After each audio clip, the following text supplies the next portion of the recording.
ఉన్నా కానీ పని కంటిన్యూ చేయమని చెప్తున్నాడు సార్ కూడాను.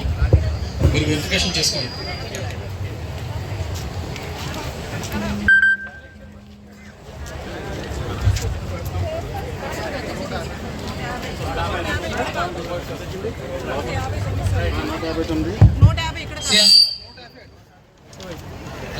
చెప్పేది ఏమంటే కూర్చోండి, ఎవరు కూర్చొని అవసరం లేదు. మెటీరియల్ జాగ్రత్తగా చూసుకోండి. అన్ని మెటీరియల్ కన్నా మోస్ట్ ఇంపార్టెంట్ అంటే మనకు ballot paper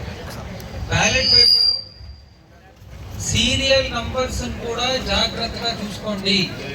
not even single ballot paper should go missing. దానికే ఊరికేదో వాళ్ళు బ్యాలెట్ పేపర్ ఇచ్చారు సీరియల్ నెంబర్తో అని మీరు చూసుకోకుండా అక్నాలెడ్జ్మెంట్ ఇచ్చి వెళ్తే రేపు ఆ బ్యాలెట్ పేపర్ అక్కడ కనబడకపోతే ఇబ్బంది అవుతుంది. కనుక మీరు మళ్ళీ బ్యాలెట్ పేపర్ అకౌంట్కి రిటర్న్ ఇవ్వాలి. కనుక ప్లీజ్ బ్యాలెట్ పేపర్ని నంబర్స్ జాగ్రత్తగా చూసుకొని ఏదైనా మిస్సింగ్, మ్యూటిలేటెడ్, మళ్ళీ సరిగ్గా ప్రింట్ కానిది అలాంటి బ్యాలెట్ పేపర్ ఉంటే ఇక్కడే ఆ నంబర్తో పాటు రిటర్న్ చేసేసి వెళ్ళండి. సో దట్ యువర్ అప్పుడు మీకు రెస్పాన్సిబిలిటీ రాదు. లేదంటే కొంచెం ఇంట్రెస్ట్గా కూర్చొని జాగ్రత్తగా మనం చూసుకోవాలి మెటీరియల్ అంతాను. ఇంకా రేపు పోల్ మీకు అందరికీ తెలుసు నార్మల్గానే, సో మనం ఏం వరి అయ్యే అవసరం లేదు.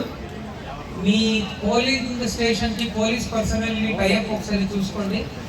తర్వాత ఎలక్షన్ టైంలో మనము నిష్పక్షపాతంగా వ్యవహరించాలి.